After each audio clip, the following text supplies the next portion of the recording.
तुम्ही काम कसं करताय? पहिले 10% आमदाराला द्यायचे काम घ्यायसाठी.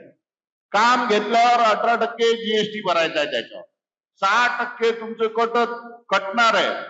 म्हणजे किती झाले? 18 आणि 6 24 आणि 10 34. 10% साहेब लोकांचा खर्च आहे. 44. आणि काम पैसे मिळवायसाठी परत 5% द्यायचे आहे. 44 आणि 5 झाले 49. 10%, 8% तुमचं प्रॉफिट पकडा 56.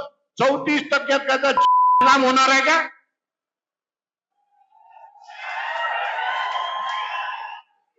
आणि वरून परत हेच आमदार म्हणणार रस्ता खराब झाला, नाली खराब झाली.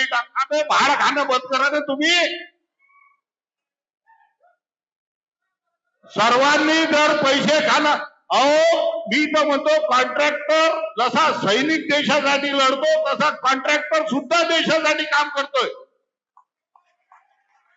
आम्ही रस्ते बनवतो, आम्ही दळणवळणाचे साधनं बनवतो, आम्ही ब्रिज बनवतो, लोकांना सुविधा व्हाव्यात बनवतो.